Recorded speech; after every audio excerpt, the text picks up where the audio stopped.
Boa tarde, pessoal. Vamos lá? É... Pô, Ava, teoricamente eu não vou fazer isso não, sabe? Tem o questionário lá. Até seria interessante que todo mundo participasse, mas infelizmente a audiência das minhas lives tá baixíssima. Olha, você vê, 9 pessoas atualmente, né? Não tem nem um terço dos alunos aqui, né? Mas paciência. O que que acontece? Se a pessoa depois preencher o formulário lá, eu dou presença para ela, sabe? Porque eu tenho que estar disponível aqui online, mas a pessoa pode assistir em outro horário, sabe? Boa tarde, Vitória. O Rafael ali também. Vamos lá, então, começar? O Sérgio mandou uma mensagem ali falando de uma dúvida do Visual Studio. Boa tarde, Alexandre. Eu não sei exatamente qual dúvida que é, né? Porque ele perguntou se eu posso tirar essa dúvida depois, mas se for uma coisa que talvez ajudaria todo mundo, ele pode perguntar agora, que eu tiro essa dúvida aí também sem problema nenhum. Agora, se for uma coisa bem específica, eu tiro essa dúvida depois da aula, sem problema. Boa tarde aí, Guilherme. Mas e aí, vamos lá. 2 semanas aí de férias depois de apenas uma semana de aula. Eu nem tinha me dado conta disso, tanto é que eu tinha marcado a live lá para segunda-feira e o Heitor gentilmente entrou e me avisou que a gente estava de férias. Mas tá bom, não tem problema não. Eu só cancelei a live e a gente continua a partir de hoje. Então, essa semana é mais uma semana de revisão, de acordo com o calendário. Semana que vem é mais uma. É uma semana de revisão, mas no sentido de avaliação. Não é com pontos. É avaliação para eu saber como é que vocês responderam a essas 2 semanas de revisão. Então, é passar atividade para vocês, não é valendo ponto, mas simplesmente para eu ter um feedback, tá? Então, é isso que vai acontecer semana que vem. Essa semana ainda é semana de revisão do assunto que a gente viu. Então, é lista encadeada, lista circular, duplamente encadeada, lista ordenada. Então, se alguém tiver dúvida com relação a qualquer um desses assuntos aí, pode ficar à vontade. Tá? O Alexandre, tem como programar sim Java no Visual Studio. O que acontece? Não é nativo, tá? Isso daí não vem por padrão. Você instala uma extensão para o Visual Studio e já sim, eu vou te explicar, Vitória. Você instala uma extensão para o Visual Studio e ele vai fazer a comunicação com o seu JDK que está instalado na máquina. Eu tentei alguma vez, algum tempo atrás, e não funcionou direito. Mas eu também não investi muito tempo, não. Primeiro, porque eu não fico usando Java no meu dia a dia. Eu programo em Java, mas não. Eu quase não tenho aplicação assim para o meu doutorado que eu faça em Java. Então eu uso C, C Sharp ou Python. Então Java não é uma linguagem minha do dia a dia que valeria a pena eu ficar investindo um tempo para poder configurar no Visual Studio. Mas eu sei que tem, deixa eu ver se eu acho aqui fácil, mas é uma extensão para o Visual Studio.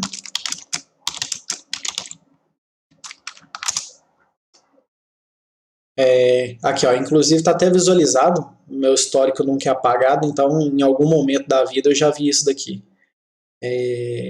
Deixa eu ver se esse carinha aqui. Não, Visual Code não.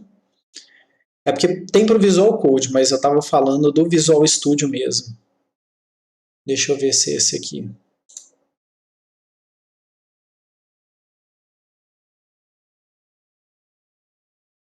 Não.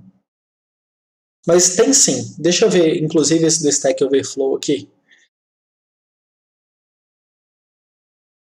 Deixa eu ver se é esse cara. Pela carinha dele, eu sei. É esse aqui, ó. Tá? Você baixa e instala essa extensão aqui para o Visual Studio e em teoria deveria funcionar, mas não funcionou não. Eu não sei se esse negócio está muito desatualizado. Engraçado é que Tá 3 estrelinhas e esse negócio em um certo tempo foi bem conhecido. Deixa eu ver aqui qual foi a última atualização. Não, eu acho que não é esse aqui não. Porque tem um mais moderno aí que funciona nos Visual Studio mais novos. Então tem atualização desde 2020. Mas é isso aqui, ó. Esse Java Language Support aqui, ó.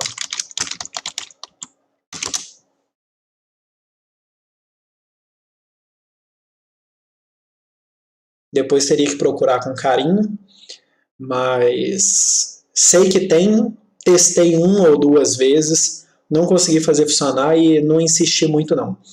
Essa versão aqui parece que é antiga, mas tem uma mais nova, tá? Deixa eu continuar lendo essas mensagens aqui. A da Vitória, se eu sei como que vai funcionar a próxima semana de avaliação. Sei sim. Eu quero que vocês me entreguem as atividades que eu já tinha pedido. Então, é a implementação da lista encadeada em C Sharp ou em Java, mais a lista circular e a lista duplamente encadeada. Então, quero ver se vocês conseguiram pegar a ideia e fizeram funcionar. Então, é isso daí que eu espero receber no final da semana que vem. Mas eu vou passar com detalhes a partir de segunda-feira, ou a partir do fim dessa semana, tá? Mas basicamente o que eu quero é aquilo implementado e com uma certa aplicação. Então, eu vou elaborar para vocês, mas vocês não só vão implementar o tipo abstrato de dados, né, a lista encadeada, a lista circular, a lista duplamente encadeada e a lista ordenada, e também vão colocar ela em uso, através de uma aplicação bem simples, tá? Deixa eu ver aqui. Eu também estou usando o NetBeans, Alexandre. Tem esse IntelliJ aí, tem o Visual Code, tá? Para quem quer usar alguma coisa mais parecida com o Visual Studio, tem o Visual Code. A princípio parece ser mais fácil de configurar, tem muito mais tutoriais e ajuda na internet para configurar o Visual Code. Mas eu realmente uso o NetBeans pela razão que eu acabei de falar. Java não é uma linguagem do meu dia a dia. A menos que eu esteja falando sobre Java, eu não uso Java. Tá? Não tem nenhum problema não, viu, Alexandre? Tá escrito assim, eu estou usando um JDK mais antigo no NetBeans. Tem algum problema? Nenhum problema. A única coisa que você tem que configurar no seu NetBeans é qual que é o target ou a linguagem que você está utilizando. Porque, por exemplo, vamos supor que eu esteja utilizando um Java 1.5, tá? E aí eu queiro usar um switch com string. Switch com string não é suportado no Java 1.5.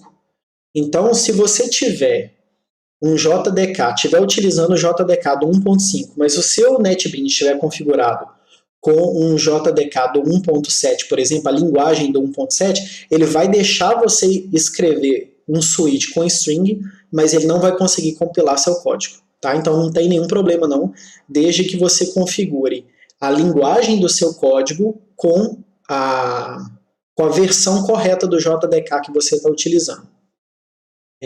Já falei da Vitória, mostra uma implementação de lista circular. Beleza, então vamos lá. Eu não tenho nenhuma pronta, então a gente teria que fazer uma implementação de lista circular. Eu não sei se eu disponibilizei alguma, acho que não, porque quando as aulas foram encerradas, eu tinha disponibilizado só o código da lista encadeada. Deixa eu só confirmar aqui, mas eu tenho quase certeza disso que eu acabei de falar. Acho que eu coloquei só a lista encadeada.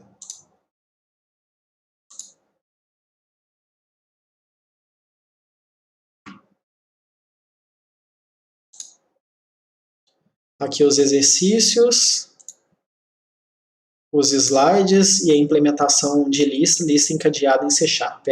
Só fiz da lista encadeada. Então vamos lá. Seguinte, não tem muita alteração não, Alexandre, mas a gente precisa ter algumas coisas em mente. Vamos lá. Vamos abrir aqui, vamos desenhar uma lista encadeada.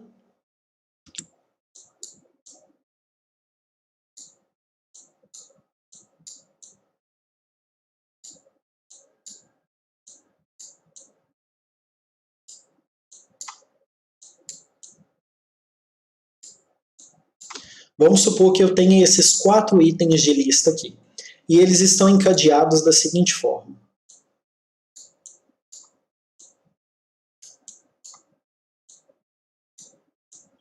Tá? Então, os itens estão encadeados assim. E esse daqui apontando para ninguém. Tá? Para nulo, qualquer coisa do tipo aqui, mas está apontando para ninguém. Então, isso daqui é a forma como os itens estão encadeados. Eles não estão na lista. Tá? Só os itens encadeados. E aí, vamos supor que eu tenho uma lista. Então, a lista aponta para esse item e fala que ele é o primeiro. Opa. Primeiro. Aumentar a fonte. Então faz de conta que agora eu tenho uma lista. Então a minha lista aponta para o primeiro e o primeiro é esse carinha aqui. Beleza, isso aqui é uma lista encadeada. Tá? Os itens estão aí tudo. O que vai tornar isso daqui uma lista circular? Vai ser o fato do meu último item não mais apontar para nada. O meu último item vai apontar para o primeiro. Então, o link vai deixar de ser esse e vai passar a ser esse. Então, existem aqui 2 links que apontam para o primeiro. O membro primeiro da lista e também o último item. Se eu tiver uma lista com um único item, ele vai ser assim. Opa, deixa eu trocar de cor.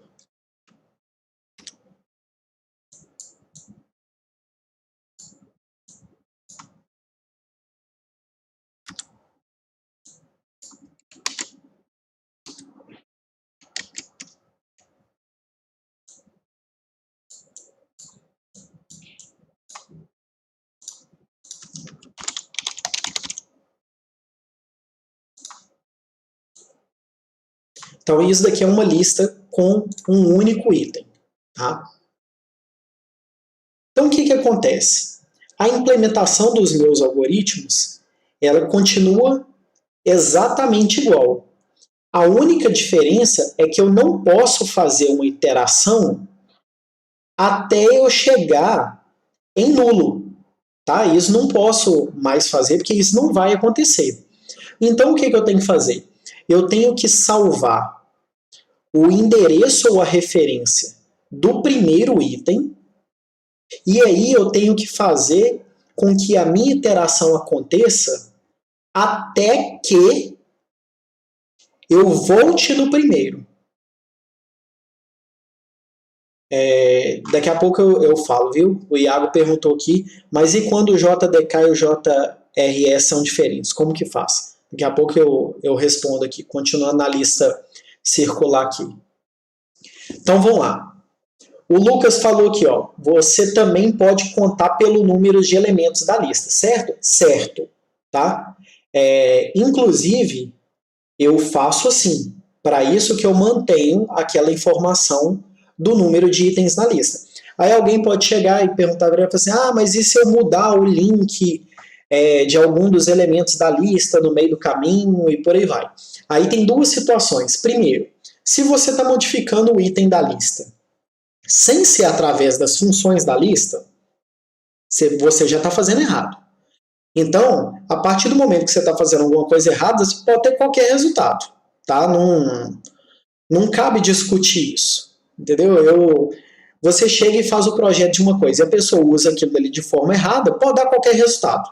Então, não precisa considerar isso daí. A pessoa está usando de maneira errada. Se a pessoa está usando de maneira errada, pode acontecer qualquer coisa. Então, vamos imaginar que a lista não é modificada sem ser através da lista. Então, os itens e as ligações não são modificadas através da lista. Então, ou eu posso fazer através dos links, até eu voltar no primeiro, ou eu posso fazer pelo número de itens. Todos os dois vão dar o mesmo resultado, porque eu vou passar por todos os itens da lista. Então, isso não faz diferença. A única diferença que tem a ver com a questão da privacidade é que se eu puder alterar a ligação dos itens da lista sem ser através da lista, o método de voltar até o início através da referência sempre funciona. E contar o número de itens não vai funcionar nesse caso, mas de qualquer forma é porque a pessoa está fazendo a alteração através dos itens da lista e não da lista. Tá? Então, não tem um melhor ou pior. Tá? É só a questão da sua privacidade. Se o seu item de lista te permite uma alteração por fora da lista, você não pode contar com o número de itens. Tá? Eu vou voltar no código ali para analisar, mas só respondendo algumas perguntas aqui. O Iago perguntou o seguinte: e quando o JDK e o JRE são diferentes? Que não tem a ver com lista aqui não, tem a ver com a questão do Java. Para você compilar o seu código, Iago, você usa o JDK, que tem o compiler, né, o compilador do Java que vai transformar no bytecode. E aí ele vai gerar um bytecode que tem um determinado alvo de máquina virtual. Então, ou vai ser para a versão 1.6, ou para a versão 1.7, ou para a versão 1.8, alguma coisa desse tipo. E se você tentar rodar num JRE que tem uma versão inferior àquela versão para o qual ele foi compilado, ele não vai rodar. Ele vai achar ruim. Então, se você tem um código de 1.5, ele roda numa JRE de 1.8 tranquilamente. Agora, se você tem um código compilado que gerou um bytecode de 1.8 e tentar rodar num JRE, né, que é Runtime Environment, de 1.5, ele não vai rodar. Tá? Então, é basicamente isso daí. Se você tem um JRE com uma versão maior do que o seu JDK, nenhum problema. Se você tem um JRE menor do que a sua versão do JDK, você tem que compilar para aquela versão sua do JRE, porque senão ele não vai rodar. É basicamente isso. Tá? Então vamos dar uma olhada aqui nos códigos. Deixa eu ver o que eu tenho aqui de código de lista encadeada. Deixa eu dar uma olhada.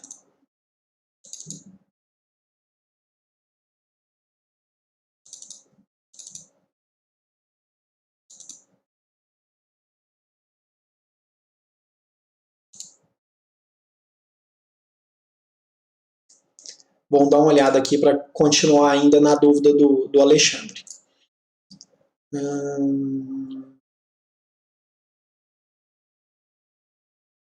Procura item, tá? Vamos lá, Alexandre. Procura item. Ele vai fazer até que o próximo seja nulo, que é o caso que eu tinha aqui. Quando eu chegar nesse elemento aqui e o próximo for nulo, ele para. Só que acontece que a minha lista circular não tem esse caso. Então eu tenho que fazer até que o próximo seja esse primeiro aqui, ó. Tá? Então é essa que é a ideia. Eu tenho que fazer uma alteração aqui para que o meu código consiga rodar até ele voltar no primeiro. Tá? É basicamente isso daqui que eu tenho que fazer de alteração. Tá? Não, essa condição aqui não existe mais. Então, ou eu vou testar até que o meu elemento atual próximo seja igual ao meu primeiro. Então, vou colocar aqui, ó. Na verdade, do primeiro eu nem preciso, porque ele está salvo aqui. Então, vamos lá. Vamos supor que eu tenha um item da lista e eu poderia fazer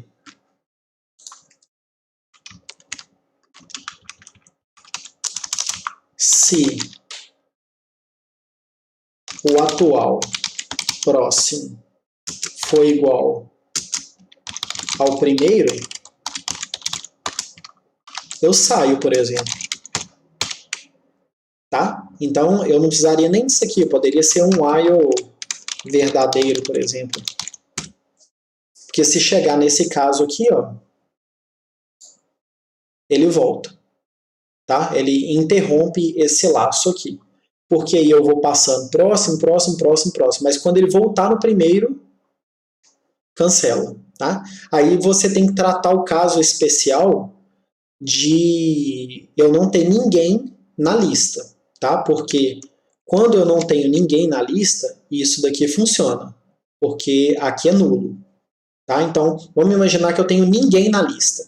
Se eu tenho ninguém na lista, isso aqui é nulo. Isso daqui é nulo. Próximo é diferente de nulo? Não é. Então, isso aqui é falso. Ele já sai aqui. Agora, se eu chegar e colocar isso aqui, por exemplo, isso daqui é nulo, isso daqui é nulo, mas ele vai tentar fazer isso daqui, ó. Na hora que ele fizer nulo próximo, isso aqui dá problema. Mas você faz um teste simples aqui em cima, ó. Se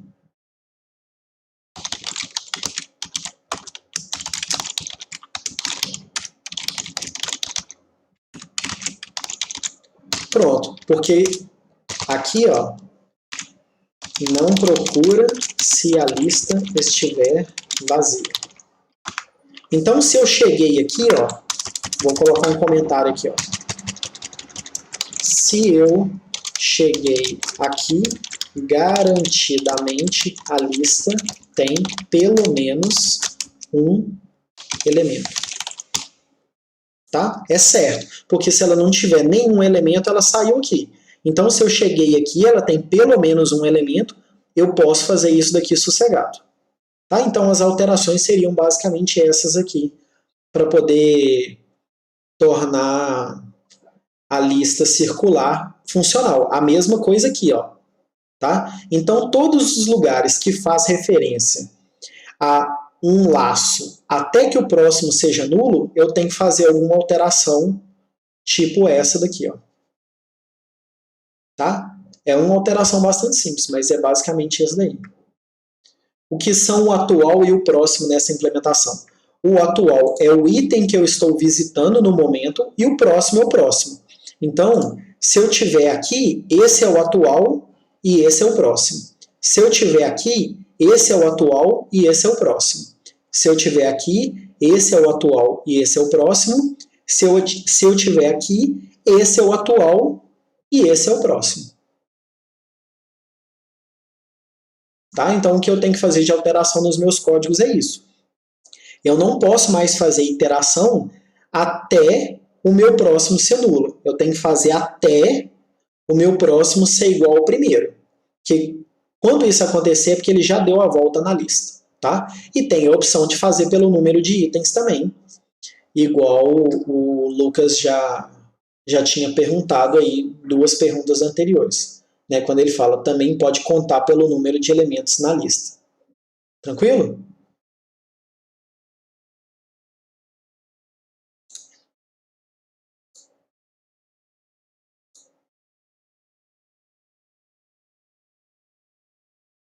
Beleza. Tem mais alguma dúvida que eu deixei aqui para trás? Deixa eu ver. O Sérgio vai fazer a pergunta do Visual Studio depois, eu acho, né? Porque ele não falou agora aqui, então deve ser alguma coisa particular. Não deve ser uma dúvida que vai ajudar todo mundo. A Vitória sugeriu usar o IntelliJ aqui, que eu não uso, mas não tenho nada contra.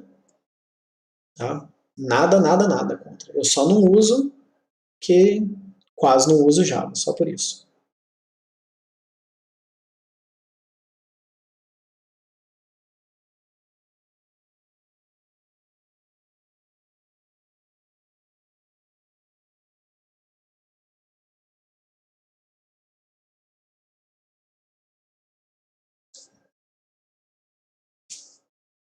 Vamos dar uma olhada nessa participação aqui. Realmente tá baixíssimo, viu? Nossa audiência aqui de live tá tá péssimo, vamos dizer assim.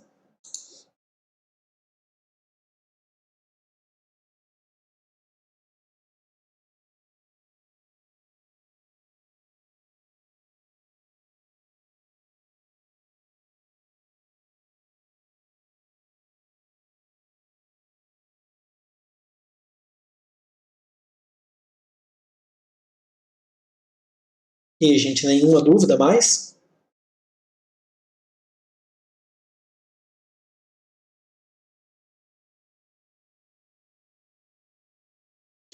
Pois é, Alexandre, seguinte, tá escrito aqui, né, Leandro, a parte avaliativa como trabalhos começa quando? Em teoria, aula normal daqui 2 semanas, tá? Então, daqui 2 semanas, volta como se fosse sem pandemia. Eu posso dar aula e dar prova online, claro, né? Trabalhos, essas coisas todas, eu posso fazer normalmente daqui a 2 semanas. Então, essa semana, última semana de revisão, semana que vem de avaliação de feedback, então ela não vale ponto, é só para eu saber como que foi a questão do envolvimento de vocês durante essas primeiras 2 semanas, mas depois disso é como eu quiser. A única ressalva é que os trabalhos, listas e tudo, vocês têm que ter pelo menos 1 semana para poder fazer. Essa é a única ressalva. Tá? Então eu não posso passar uma atividade e pedir para daqui 2 dias. Isso eu não posso. Tá? Então eu tenho que passar a atividade e o mínimo que vocês têm de tempo para fazer são 7 dias. Mas fora isso, não existe restrição. Vamos lá. O Lucas perguntou aqui, Leandro, como a gente define qual o primeiro item em uma lista circular? Ô Lucas, a referência do primeiro, ela não muda, tá? Não importa se ela é uma lista encadeada simples, se ela é uma lista duplamente encadeada, se ela é uma lista circular, se ela é uma lista ordenada, nenhum desses tipos de lista, a referência com relação ao primeiro muda. Então, quem define qual é o primeiro item da lista é a referência para o primeiro item. É basicamente isso. No caso, se você estiver trabalhando com C, é o ponteiro para o primeiro item da lista. O encadeamento acontece normalmente. A única coisa que vai ter aqui, ó, é essa questão de que eu vou poder voltar ao primeiro. E se eu tiver uma lista duplamente encadeada, então vamos fazer um desenho aqui, ó. Se eu tiver uma lista duplamente encadeada, assim,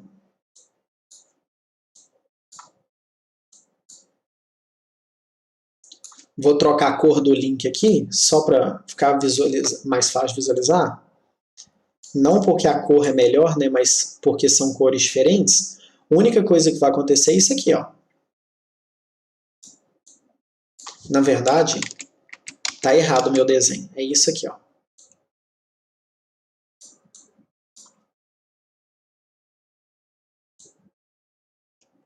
Porque ele aponta para o início do item, né?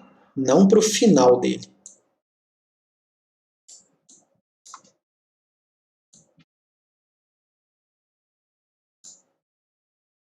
Opa, é esse aqui, ó.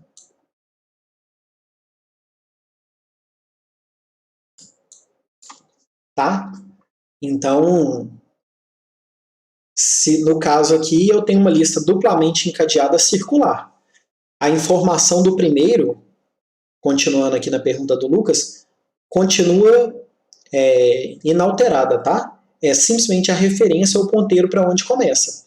Então não importa se é simples, duplamente encadeada, circular, duplamente encadeada circular, se ela é ordenada ou não, a informação de onde começa a lista é igual para qualquer tipo de lista. Entendeu, Lucas? Ou a pergunta não era exatamente essa e eu entendi ela errado?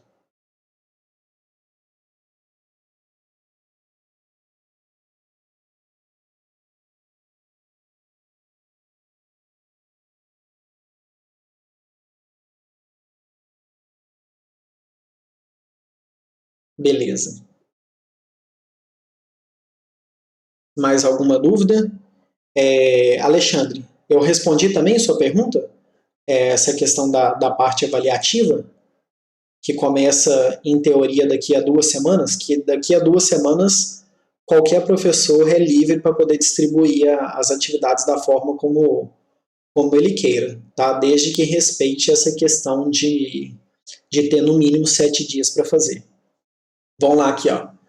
O Sérgio está perguntando, Leandro, em C Sharp, se eu criar 2 namespaces com nomes iguais e conteúdos diferentes e dar using no nome, eu consigo incluir tudo? Então vamos lá, peraí. Vamos começar. 2 namespaces com nomes iguais. Então, se eu tenho dois namespaces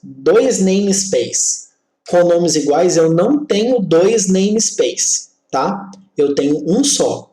O que diferencia um namespace do outro é justamente o nome. Então, se eu tenho 2 com o mesmo nome, eu não tenho 2, eu tenho 1. Tá? Vamos dar uma olhada aqui, que inclusive meu código está assim, quer ver? Ó? Vamos dar uma olhada aqui na minha solução, mas olha só, minha lista encadeada aqui, ó. Não, pera aí, que esse aqui está em C, não é em C Sharp, não. Deixa eu abrir outro C Sharp.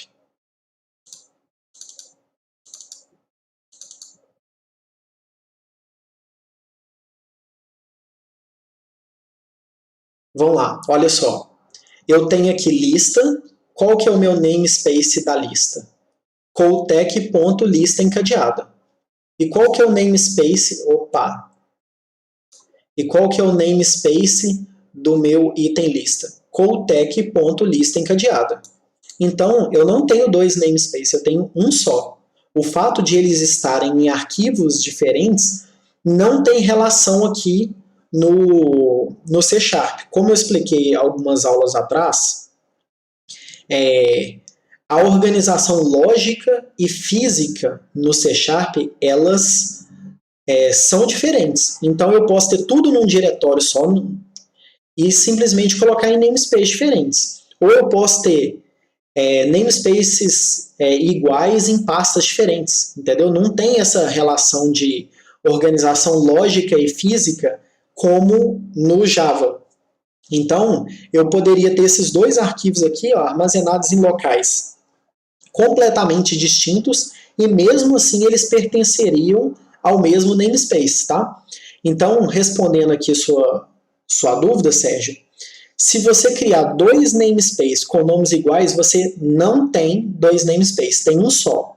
Com isso, já responde o restante da sua pergunta, porque aí fala conteúdos diferentes e dar using no nome, eu incluo tudo? Sim, você inclui tudo porque você está incluindo o seu único namespace que você tem. Você não tem 2, você tem um só. Tá? Então aqui, ó, qual que é o namespace? Coltec.lista encadeada.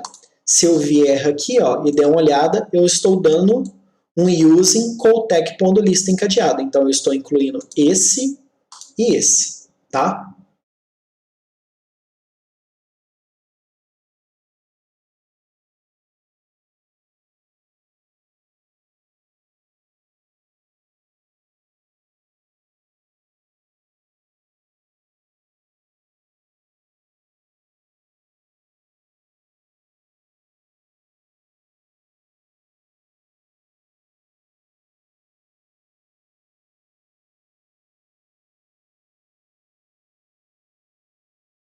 Beleza. Mais alguma dúvida? Alguém aí?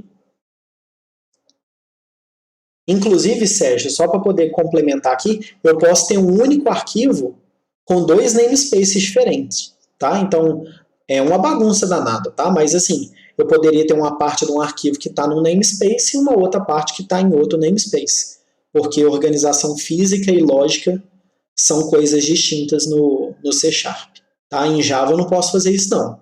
Em Java, se ele está em uma determinada árvore de diretório, ele está naquela árvore de empacotamento, tá? Não posso ter organização diferente de diretório e de package, tá? Que é o empacotamento lá.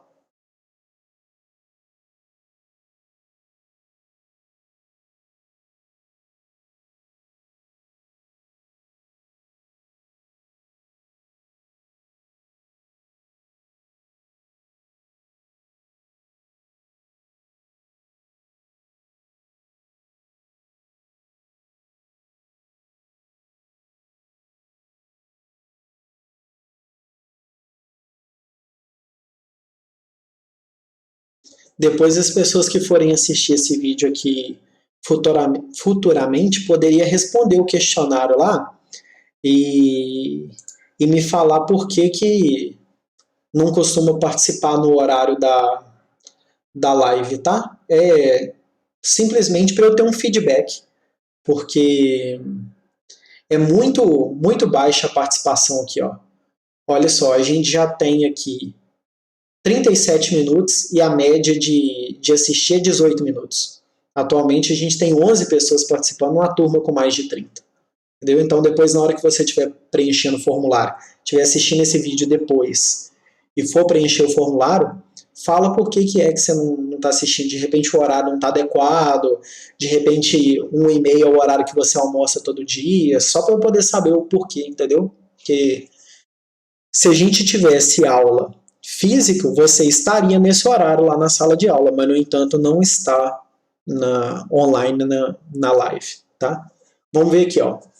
O Alexandre mandou mais uma coisa aqui. Leandro, mas aí teria tipo como colocar o mesmo namespace correspondente dividindo em dois, tipo um namespace, outro diferente, depois o primeiro namespace. Alexandre, eu não sei se eu entendi muito essa pergunta não, mas o que acontece? O namespace é isso tudo aqui, ó.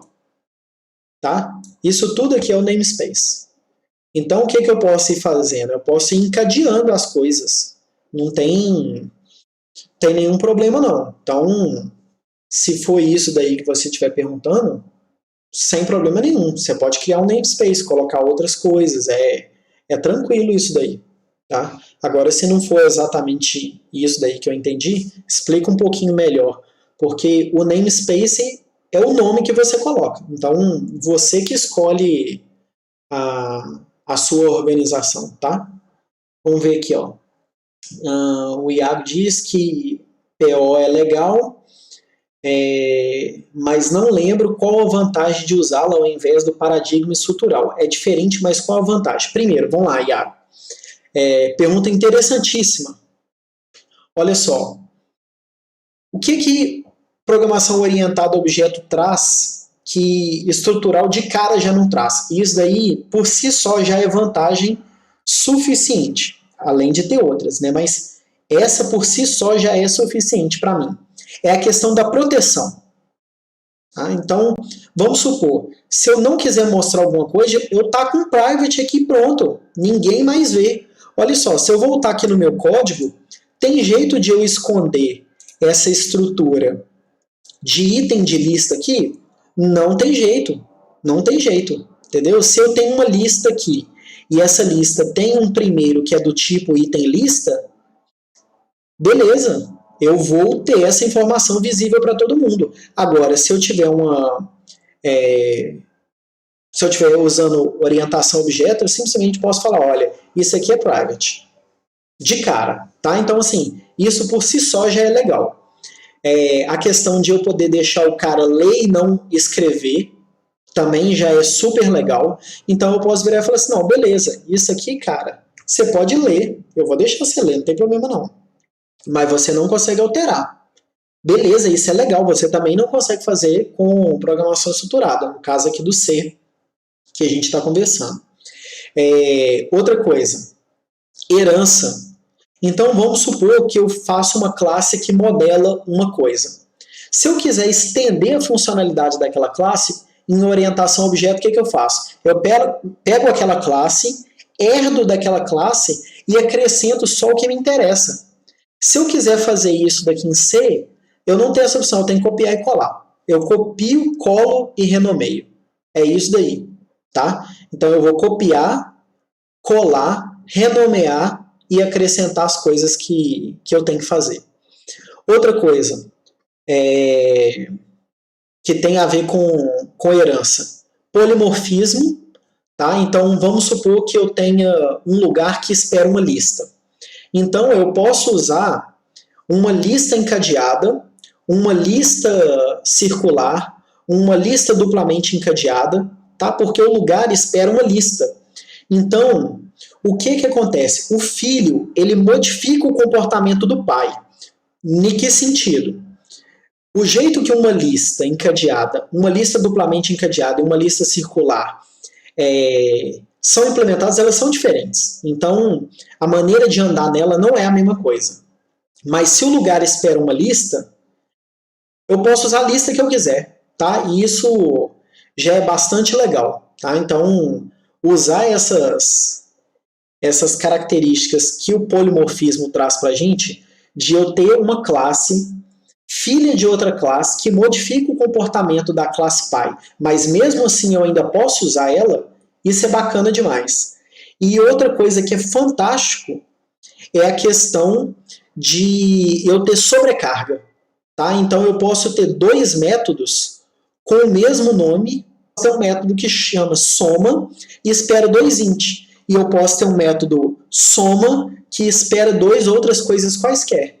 Todos eles têm o nome soma, mas a assinatura deles são diferentes. Eu não consigo fazer isso em programação estruturada, tá? Porque a assinatura ela é utilizada para chamar, mas a ligação entre as funções é feita pelo nome, não só pela assinatura dela. Tá? Então, em C eu não posso ter duas funções com o mesmo nome, e eu posso fazer isso daí em orientação a objeto.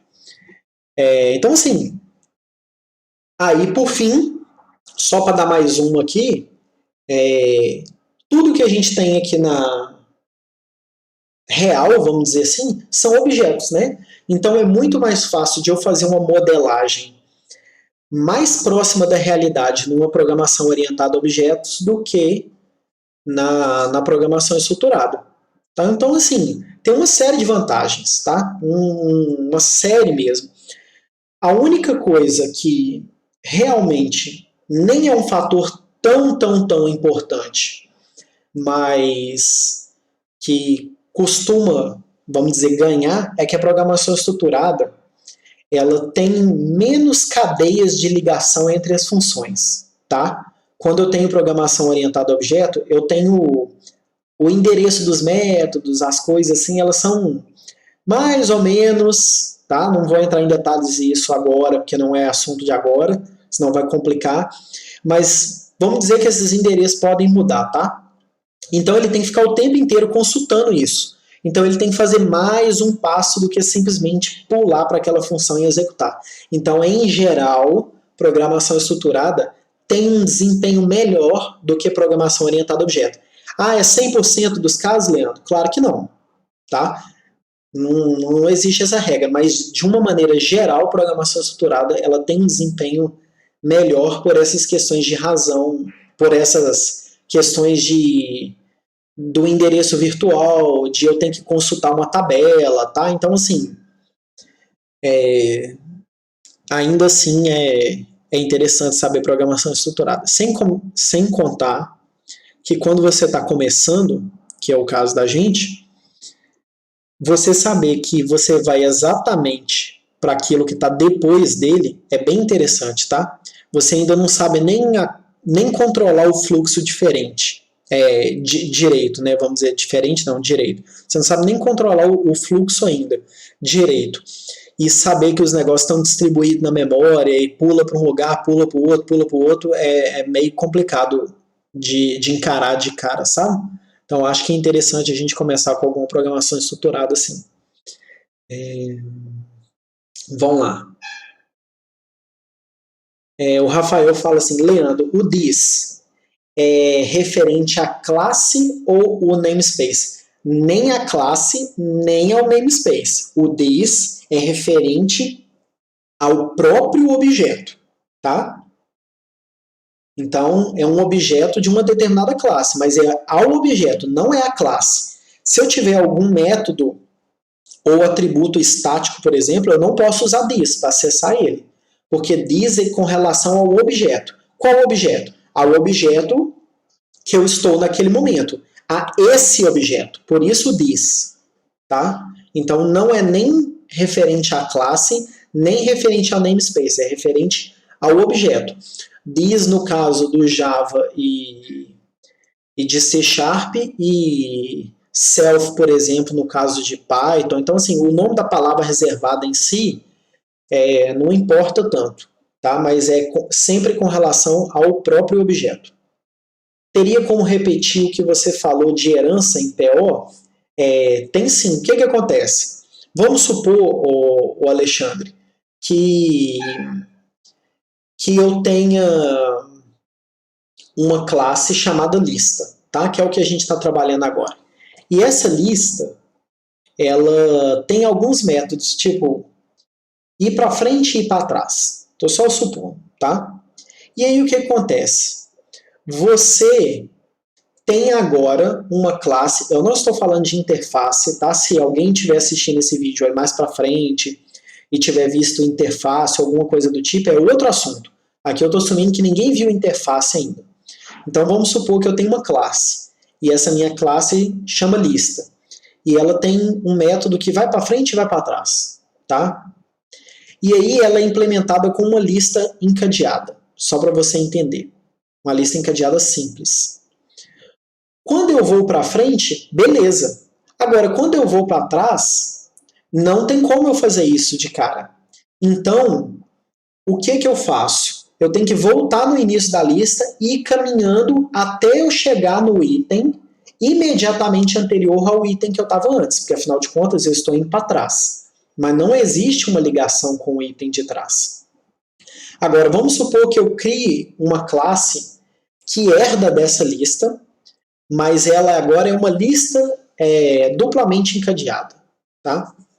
E a lista duplamente encadeada, o item dela, ela tem uma referência para o de trás.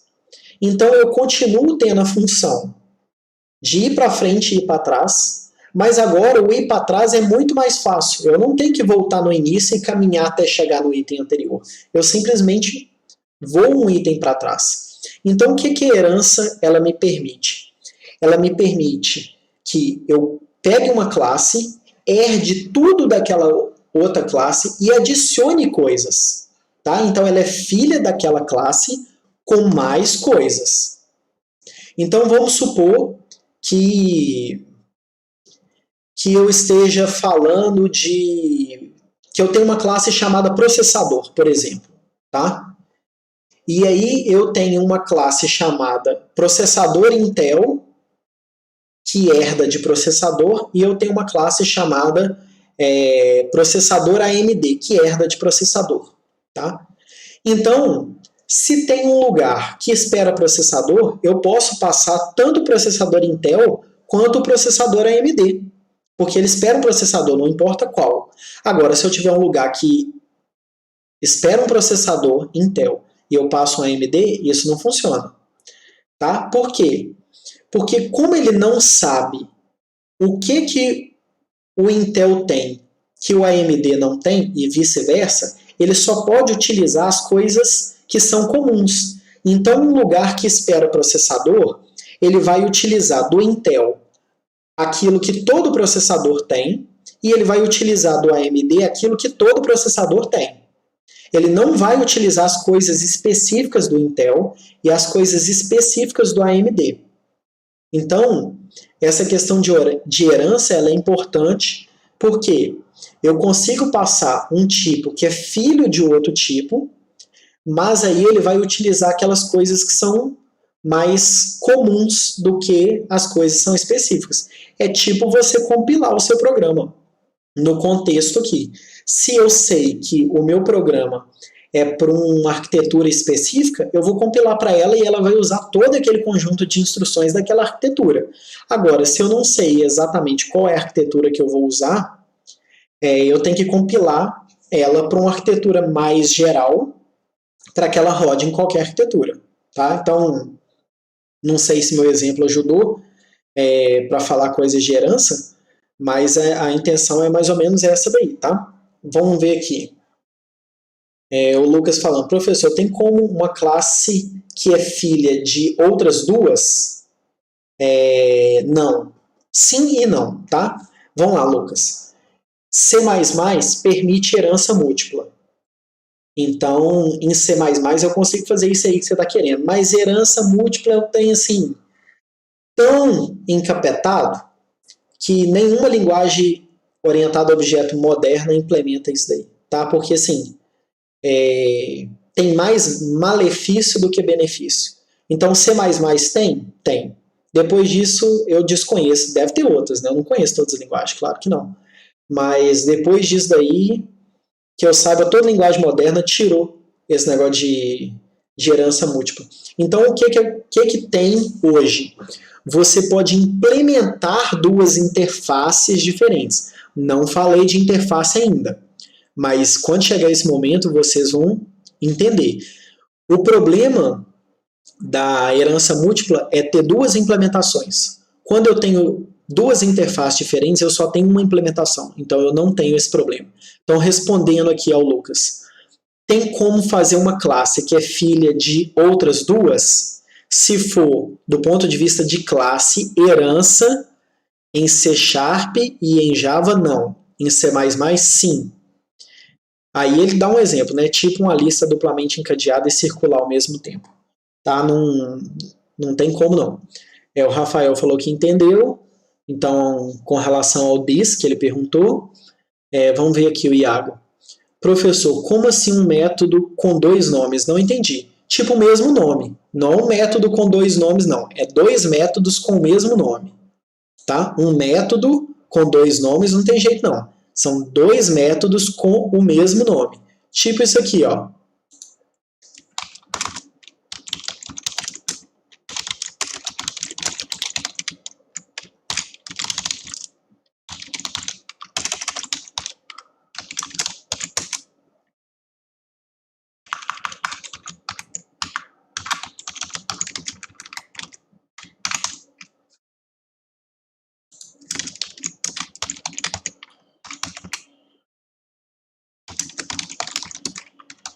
Olha só, eu tenho dois métodos, todos eles chamam imprime, então o nome deles é imprime, só que o que diferencia um do outro? Esse daqui espera um parâmetro e esse daqui espera... esse espera nenhum parâmetro e esse espera um parâmetro.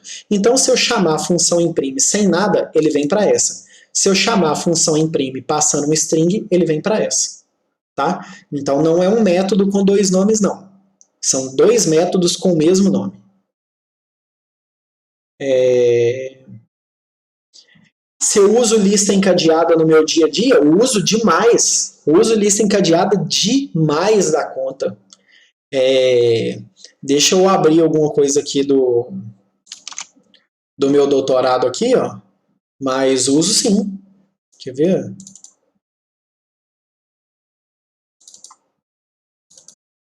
Vamos pegar essa última aqui que eu estou trabalhando agora.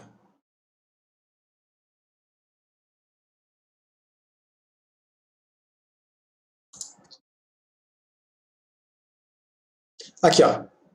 Isso aqui é uma lista encadeada. Tá? Então, respondendo a sua pergunta, eu uso e com bastante frequência. Tá? Com muita frequência. Eu uso lista demais. Tem como mostrar uma implementação onde há herança? Ô Alexandre, tem rapidinho aqui, porque a gente não trabalhou muito a questão de herança, né? Mas vamos lá, vamos fazer uma aqui, quer ver? Ó?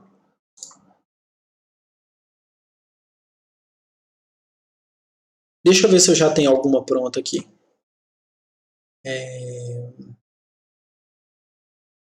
Acho que nesse trabalho meu aqui, eu não fiz nada de herança aqui, tenho quase certeza. Deixa eu ver. Não, aqui não é herança, porque aqui é o seguinte, a minha classe chamada Vertex Property, ela implementa a interface iContextCheck. Então aqui não é herança, porque é a implementação da interface. Eu acho que herança aqui eu não usei nenhuma. Mas vamos lá. Deixa eu ver se no contexto da lista encadeada aqui eu poderia fazer uma herança. Quer ver?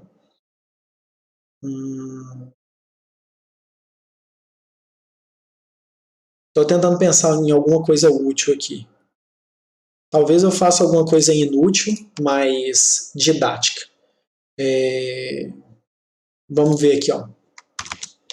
class pessoa, e ela tem um nome, então toda pessoa, é como se toda pessoa tivesse um nome, vamos dizer assim.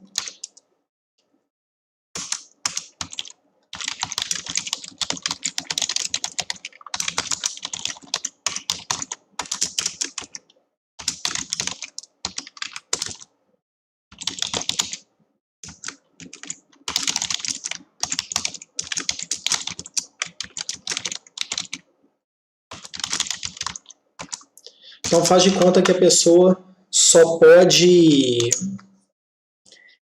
definir o nome dela uma vez, depois não pode trocar, mas pode ler o nome dela, tá?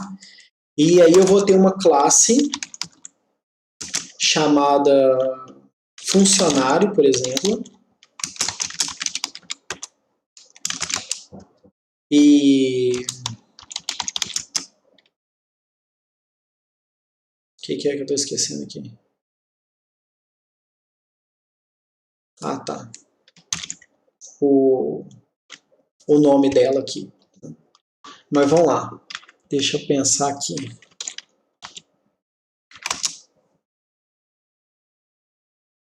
Alguma coisa que seja um pouco mais útil.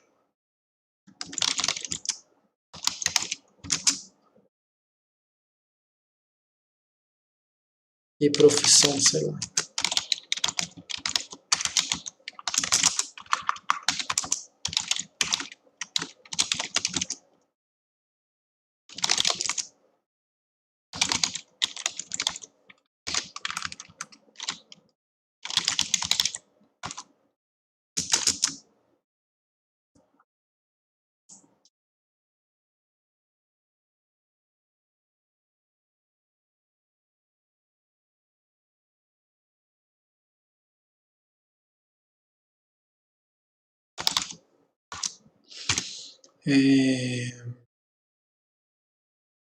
Deixa eu ver aqui. Deixa eu pensar em alguma coisa. Vou criar uma propriedade aqui. Então tem bem inútil, mas é porque a gente não viu ainda o assunto de herança. Então eu vou fazer, sei lá, um trem que não é lá dos mais úteis não, mas é que, sei lá, que mostra. Não vou nem mostrar a passagem de parâmetro aqui. Pessoa.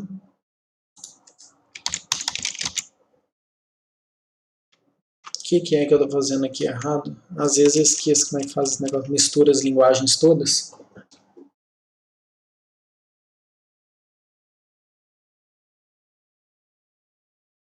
Deixa eu tentar lembrar aqui. Deixa eu tirar esse parâmetro aqui por enquanto. Eu estou com preguiça de lembrar esse negócio aqui.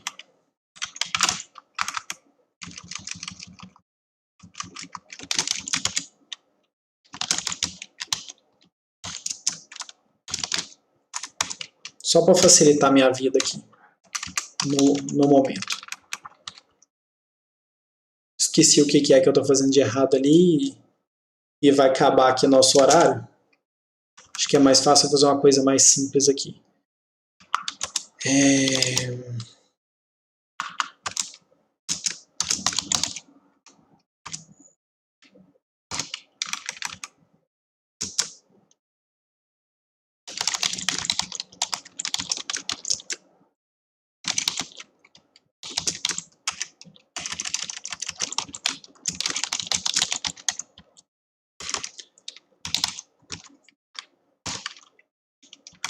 Vamos lá, é um exemplo bem inútil aqui, mas que eu acho que mostra essa questão de herança aqui. Então, o que acontece? Vamos supor que eu tenho aqui pessoa, tá? E a pessoa, eu passo um nome para ela aqui, e tem funcionário. O funcionário, além do nome, ele tem também uma profissão. Então, deixa eu tirar essas coisas todas daqui. Então, vamos lá. Pessoa.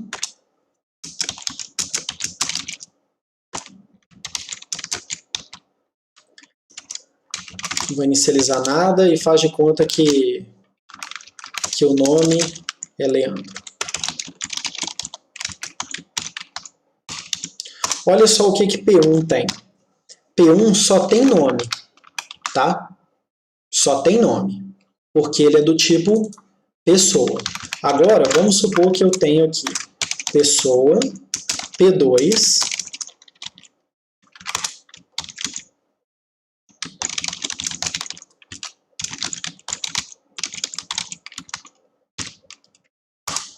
agora eu tenho P2, que o tipo dela é pessoa, mas na verdade ele é um funcionário. Então olha só o que P2 tem.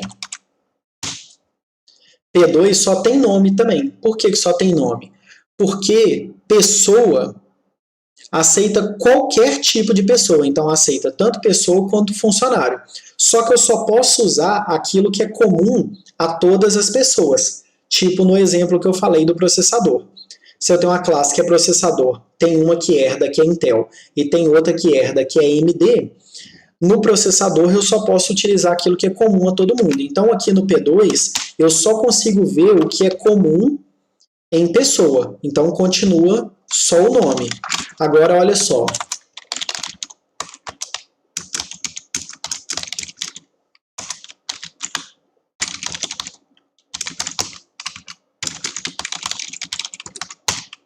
Agora olha P3.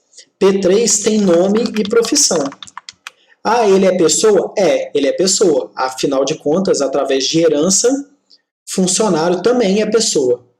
Porém, eu agora consigo acessar as coisas que são específicas de funcionário. Tá? E eu posso fazer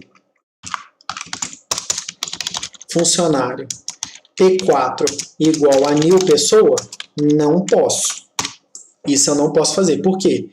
Porque funcionário é mais específico que pessoa.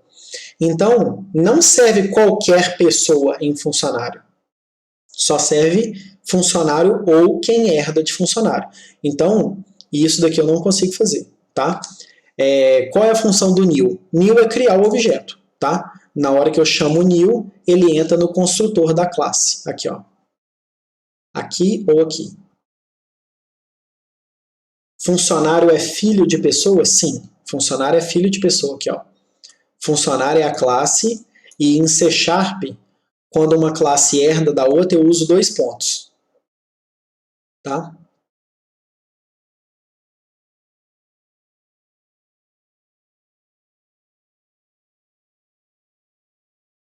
Entendeu? Assim, eu não sei se foi um exemplo muito útil, mas é só para falar um pouco de herança em virtude da dúvida que vocês tiveram, mas eu não dei aula de herança ainda.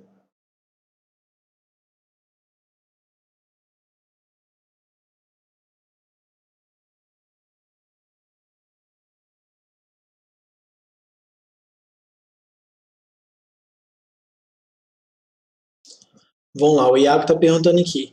Quando é mais recomendado usar uma abordagem estrutural e quando é mais recomendado usar uma abordagem programação orientada a objeto? PO é sempre melhor? Como eu falei, Iago, não. Tá? Dependendo da questão de desempenho, pode ser necessário que eu faça estrutural. Aí eu vou dar um exemplo que é uma coisa que fazia bastante parte do meu dia a dia. Tá? Quando eu mexia bastante com o sistema embarcado tem uma restrição de memória muito grande.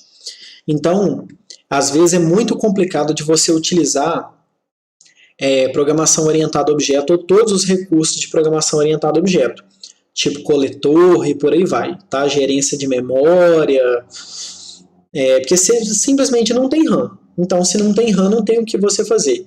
Então, nesse caso, quanto mais você puder economizar de memória, melhor. Então, quase sempre você vai utilizar uma linguagem vamos dizer, orientada, estrutural, tá? E você, mas o Arduino usa aquele processadorzinho lá, aquele microcontrolador, tudo, e a gente programa em C++.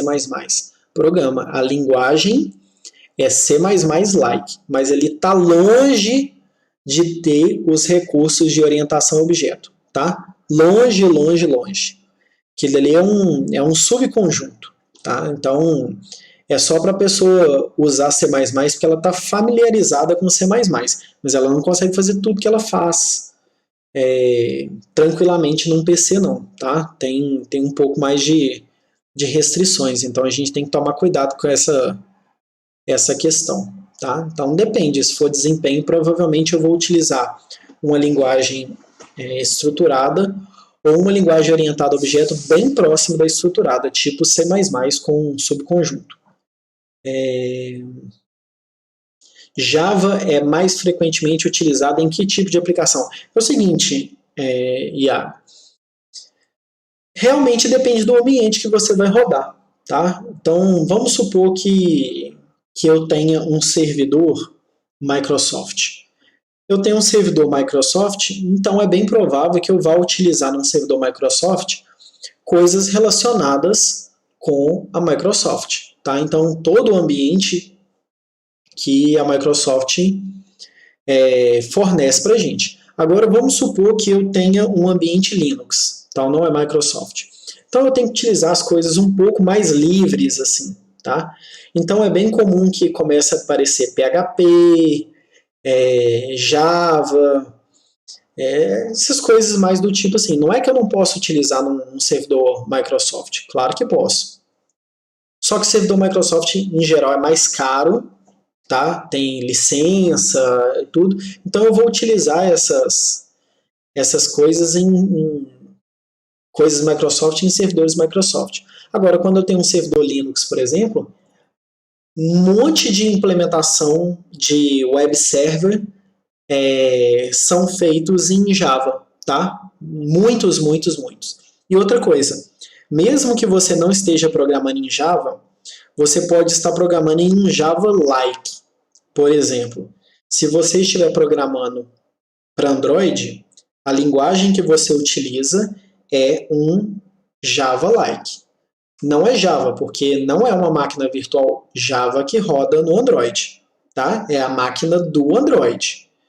Então, não adianta você pegar um código, escrever em Java, compilar ele com o seu JDK e tentar rodar no Android, que não vai rodar.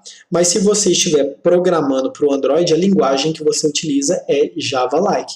Então, você vai achar que está programando em Java, mas o código em si, a linguagem é Java, mas o código que você está produzindo não é um código compatível com Java, tá? Então, mas respondendo assim, depende muito do que você vai fazer, depende do recurso que o cara que está te contratando tem, entendeu? Então, se você tem familiaridade com o ambiente Microsoft e ele tem dinheiro para pagar um ambiente Microsoft, beleza, usa, que é super interessante, está tudo integrado. Agora, não, eu estou fazendo aqui na minha casa, vou hospedar num servidor web aí bem baratinho, R$10 por mês, R$15 por mês, ou um gratuito e por aí vai, é bem provável que você não vá conseguir utilizar coisas Microsoft nele. Tá? Então, é Java, é PHP, é Node.js e outras coisas aí mais simples. Tranquilo? Mais alguma dúvida? Sim, já tem 1h10 aqui.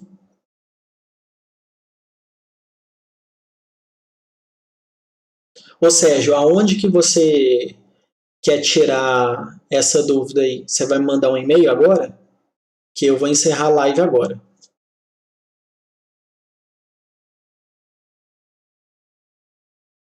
Beleza, então. Então vou ficar aguardando aqui seu e-mail. Então é isso, pessoal.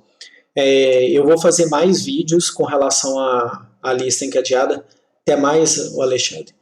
Eu fiz o último vídeo aí também, recorde negativo de visualizações. Até hoje de manhã tinha 2 visualizações e uma delas era minha mesmo, porque eu me inscrevi no meu próprio canal. Então, assim, eu fiz o vídeo, disponibilizei sábado à noite e uma pessoa só assistiu. Mas vocês estavam de férias, vamos dizer, também não quero ver vídeo nenhum do Leandro. Mas dei uma estudada, tá? A gente está em época de pandemia, mas a Gia não está de férias, não. Pelo menos ela acabou hoje de manhã, tá? Então assistam os vídeos e tudo, que depois eu vou começar a passar trabalho, as coisas tudo. Então, se nesse momento, que é o momento de revisão, você não assistir os vídeos, não tirar dúvida durante as lives, igual essa participação baixíssima que a gente tem aqui, ó. Olha aí pra você ver, 10 pessoas visualizando aqui nesse exato momento, o maior número que eu vi aqui hoje foi 12, se não me engano, fica complicado, tá? Então, beleza, gente, eu aguardo vocês quarta-feira, 1h30 de novo. Se tiver dúvida, alguma coisa que não dê para esperar até quarta-feira, manda e-mail aí, tá? Agora, se der para esperar e for uma coisa que é legal de compartilhar com todo mundo, para a gente tirar a dúvida aqui, quarta-feira, 1h30 a gente tira. Tranquilo? Então, até mais, gente. Bons estudos. E, Sérgio, eu estou esperando seu e-mail aqui para a gente resolver isso aí, tá? Não, beleza, Iago. Não tem nenhum problema, não. Porque o Iago falou aqui que, como ele já sabe o assunto, não assistiu o vídeo. Mas tranquilo, não tem nenhum problema, não. Então, até mais, gente. Eu vou encerrar a live aqui.